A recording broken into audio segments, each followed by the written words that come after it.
Could social media companies be forced to change their algorithms? It's a question being asked after a jury in Los Angeles ruled this week that Meta and YouTube were responsible for a young woman's childhood addiction to social media. At the heart of this is whether social media companies are intentionally building these apps to be addictive. It's something our colleague Mariana Spring, the BBC's social media investigations correspondent, has been digging into for more than a year. From the BBC, I'm Asma Khalid in Washington, D.C.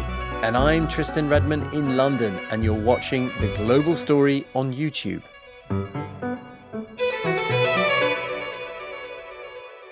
My name is Mariana Spring, and I'm the BBC's social media investigations correspondent.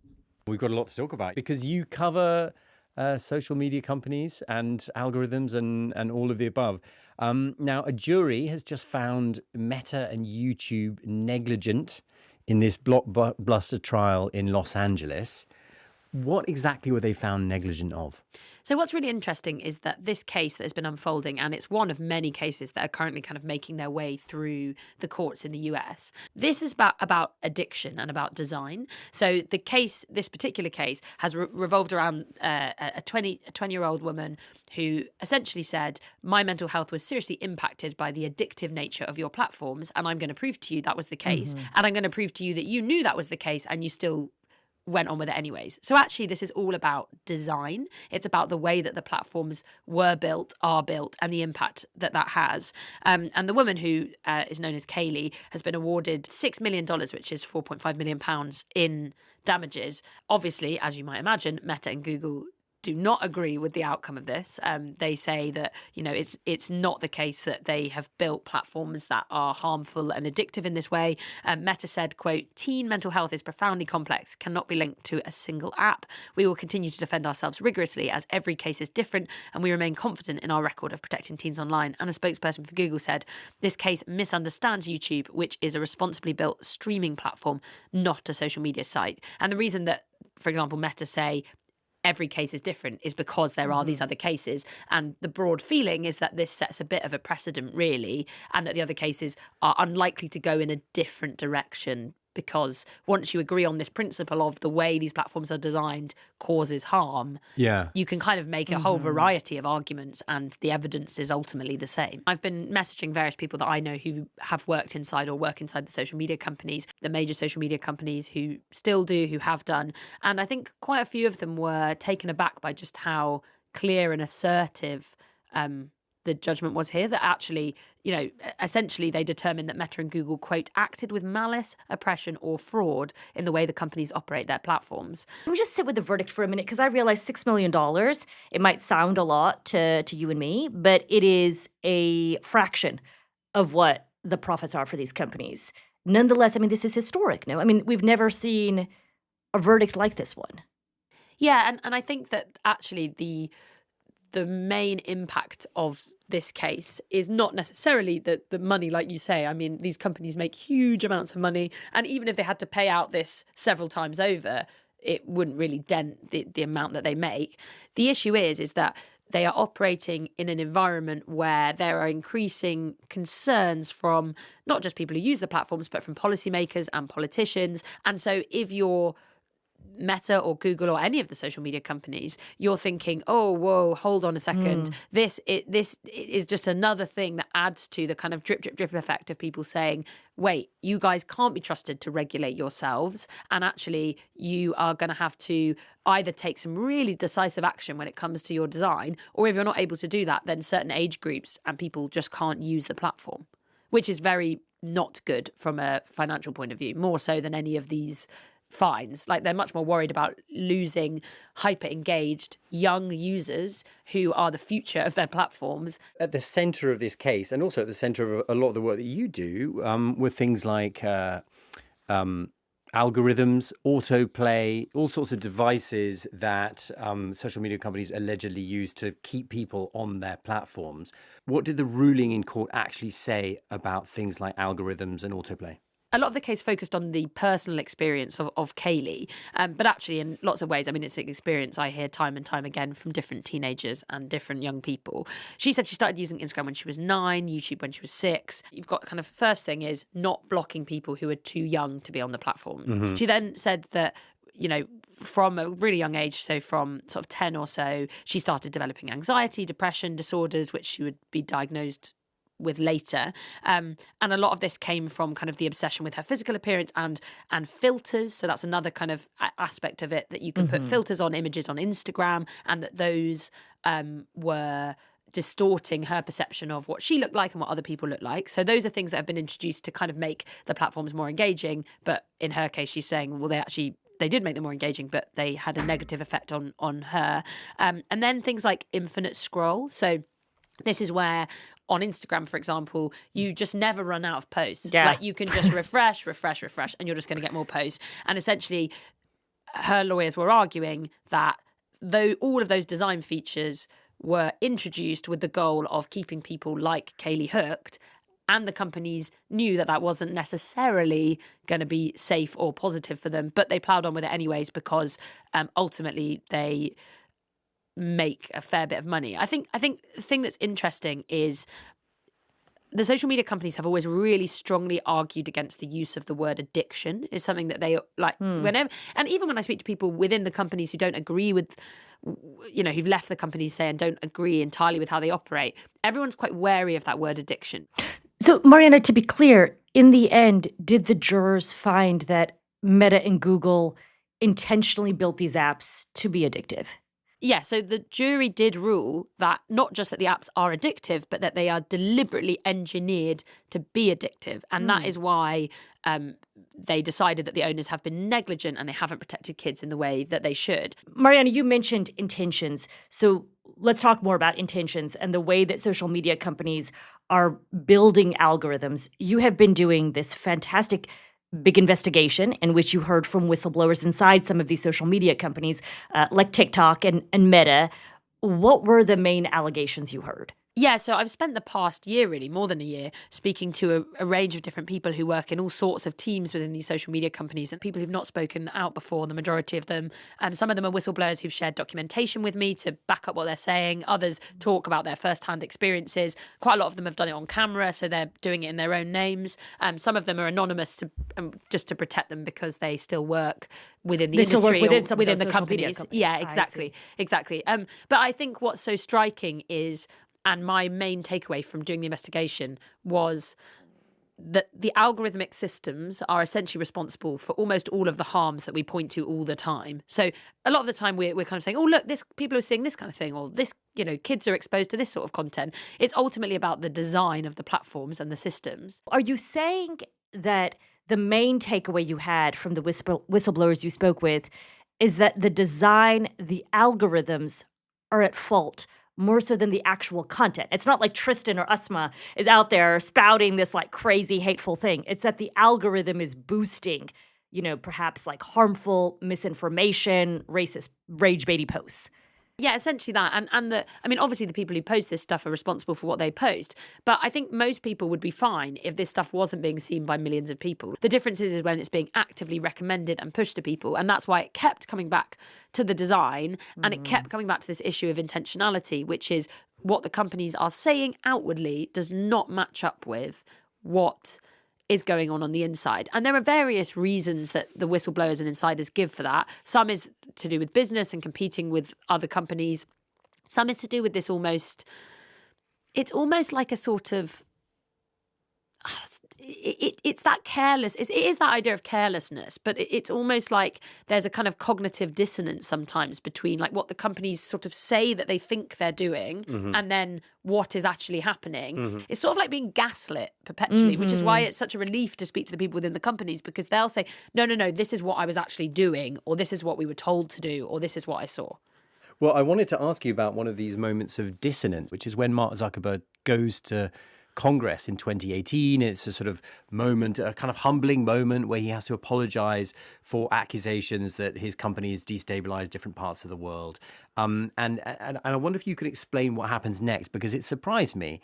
Yeah, so there was this change that happened in that period of time sort of around 2018, which was Facebook at the time, contributing to violence in Myanmar. After that, there was this kind of moment that felt like a bit of a moment of reckoning where people like Mark Zuckerberg came forwards and said, look, we take responsibility for, not necessarily handling this as responsibly as we could have, and we're going to do better. And the company kind of said, Meta, which was then Facebook, said, let's try and go back to what we used to be like when it used to be just your friends and your family and people that you know. And this is this idea of sort of meaningful social interaction, this metric that they could use to say, right, we're gonna make sure that actually you see more stuff from people that you know and that you like, and you're kind of seeing less stuff from random people or from news outlets or from, about politics and those kinds of things. So this is sort of back to basics idea. The idea, yes. The problem is that you started to see how your next door neighbour or your uncle, who perhaps believes a really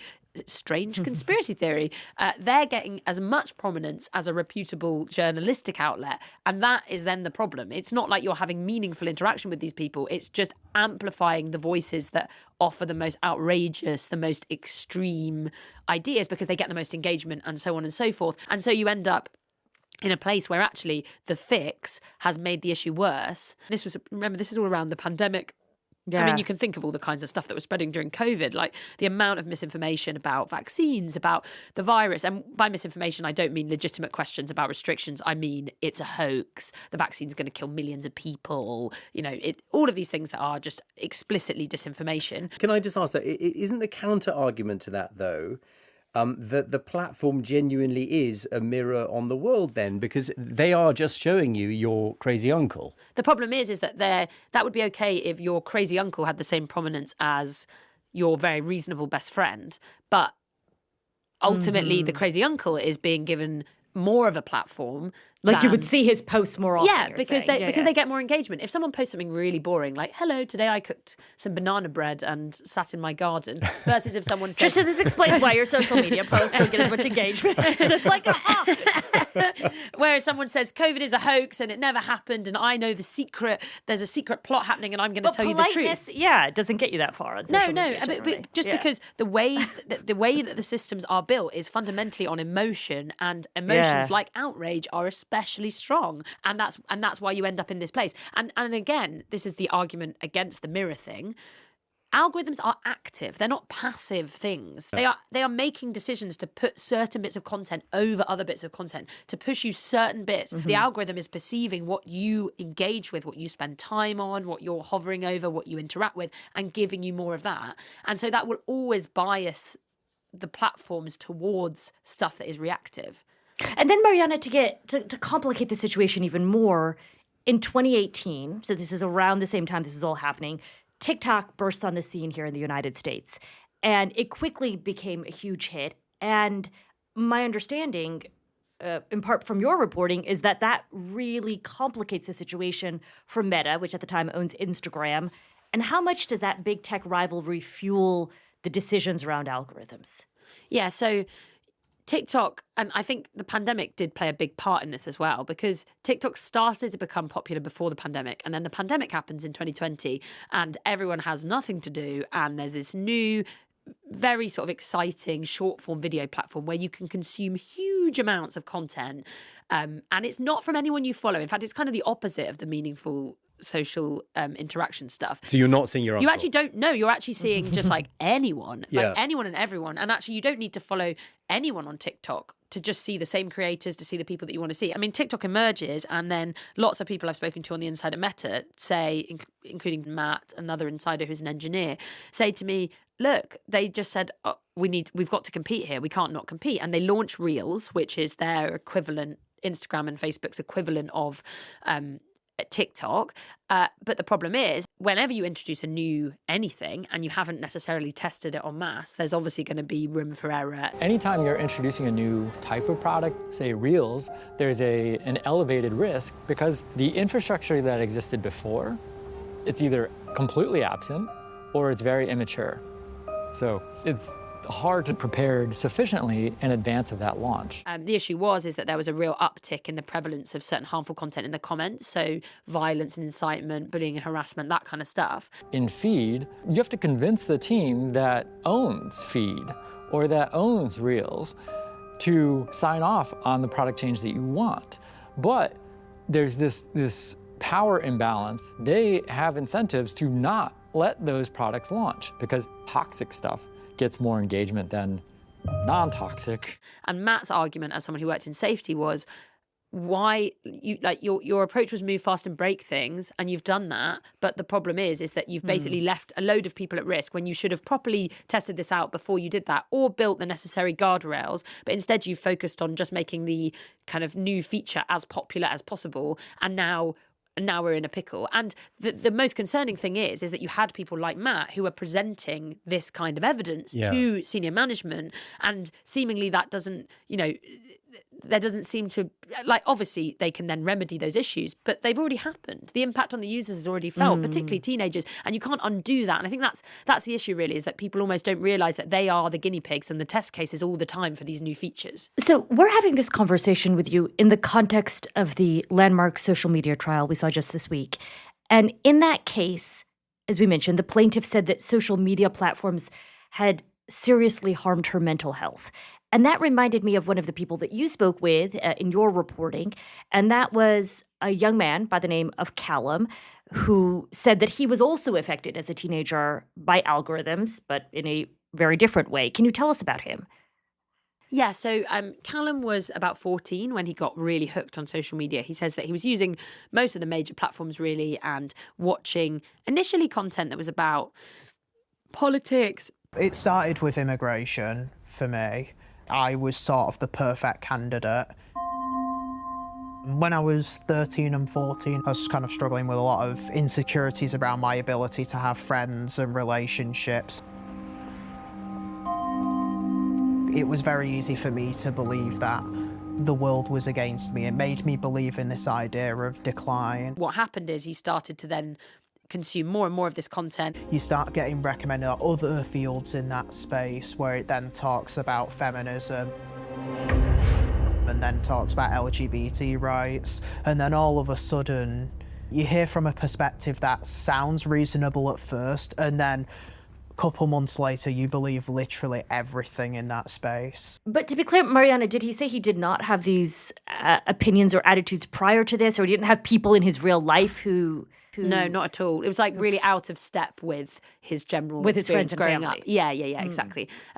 And he noticed how much it correlated with the time spent on these platforms and how much he was consuming this kind of content. And the thing and this happened over a period of time, over several years. And it was only when he sort of was sort of 17, 18 years old, and he went to a different school, and in real life he was encountering people that were the kinds of people he was being told to hate, essentially. Who were like immigrants, women? Yeah, women, exactly. Okay. And they'd be able to have really productive, interesting conversations. And he suddenly thought, oh, I think maybe what I've been being told is not necessarily the case. But because he was so in this silo in his online world, and it was isolating him in real life too. I've been wanting to talk about this publicly for over a year now, and now I've finally worked up the courage to talk about things I've kept quite close to myself.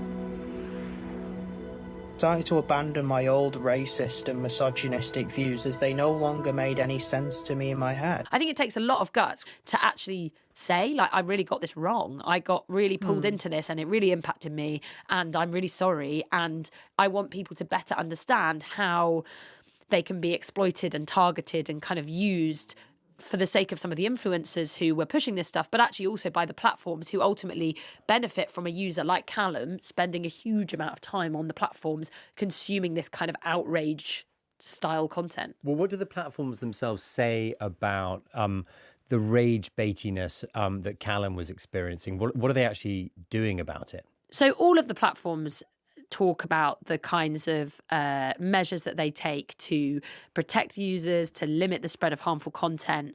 It was really interesting. So when I contacted them with the various allegations in the documentary, Meta said any suggestion that we deliberately, and the word deliberately is really interesting here, deliberately amplify harmful content for financial gain is wrong. TikTok said that the claims that the whistleblowers that the investigation made were fabricated, and that the company invested in technology that prevented harmful content from ever being viewed.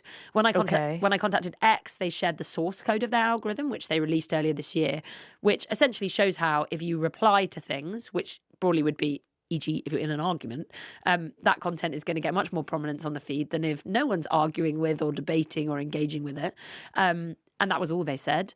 And So that doesn't really deny the fact that they are promoting rage baiting. no, not at all. I mean, they posts. did. Okay. They did then send their guidelines where they talk about, freedom of speech versus freedom of reach, and how there's certain content that they, still aim not to amplify on their platforms. You made an interesting aside there where you said that the use of the word deliberately was interesting. Can you just expand on that?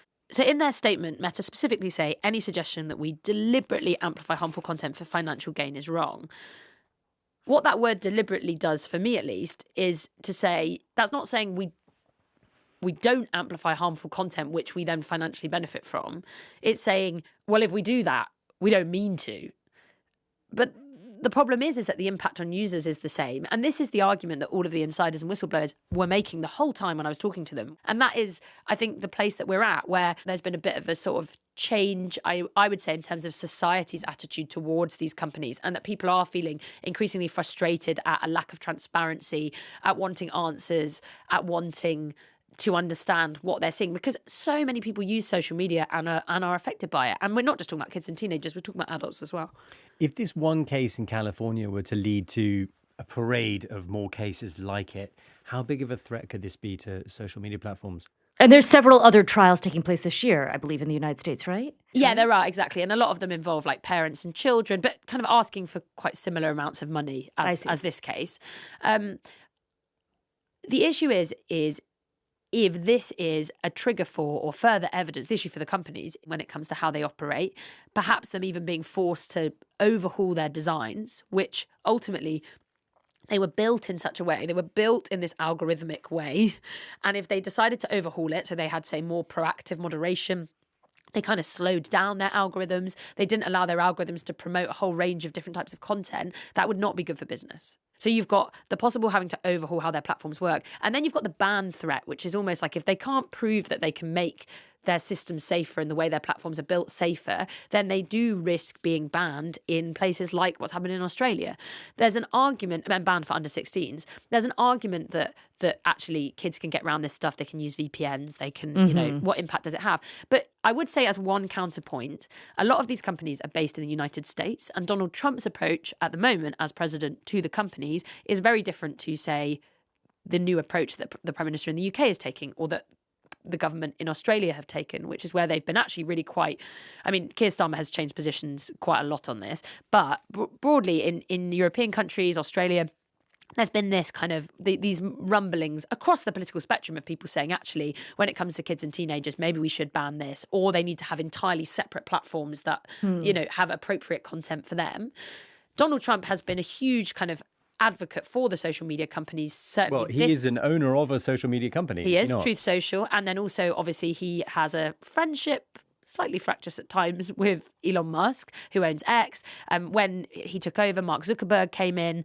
And Mark Zuckerberg, who owns Meta, came in and kind of very quickly said, we're going to change some of our rules on fact-checking, for example, in the United States, and we're going to prioritise freedom of expression, which was very much in line with Donald Trump's view of how the platform should work, which is you kind of should allow most people to be on them. You should allow most bits of content, let people make up their own minds. You shouldn't censor people. I do think that like Donald Trump is not president forever, we think. that over the next few years, the environment in the United States could change quite significantly. And under Joe Biden, there was a much kind of harsher approach to the companies and wanting them to perhaps do more to protect kids and teenagers and to prioritize safety, say, more so than freedom of expression as ideological points. And so I think if you're the companies, you've got one eye on that, which is, if we lose our kind of support in the US, certainly from politicians, then we're in trouble. And that's another reason why these cases, I can imagine, are concerning them just a little bit. Mariana, we have been talking throughout this episode about the potential harm caused to children or teenagers through social media. But I feel like, but I reckon that this trial and the trials that we are likely to continue to see raise all sorts of questions about personal responsibility, parental responsibility. And I imagine some listeners hearing this conversation will wonder, well, what are the limits that a company can be held responsible for? And just, I mean, real quick, the reason this has been on my mind is I've seen some chatter from some more libertarian folks who have concerns about what might happen as a result of this. I mean, for example, there's about 20% of children in the United States who are obese. Obesity is a huge problem, and you don't see sugar companies, soda companies on the hook for that. Yeah, I think that it's interesting because the companies will often introduce tools, for example, like teen accounts, which exist on Instagram, say, where ultimately kind of parents can have oversight of what their kids are seeing or doing, but the responsibility is sort of shipped out a little bit to the parents. I think that there's an argument that, everyone, including the people that are using social media for themselves, are responsible for how they behave. But I think this just comes back to the design thing, which is like no parent or teacher or police officer can account for the way that they're designed. They also don't benefit from it in the way that the companies do.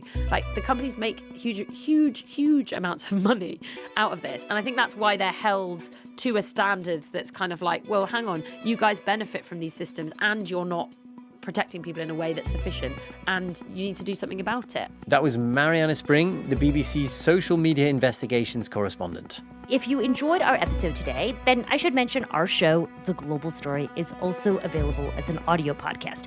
You can find us every weekday on bbc.com or wherever you listen to your favorite shows. I'm Asma Khalid in Washington, D.C. And I'm Tristan Redman in London. Thanks for tuning in. See you next time. Cheerio.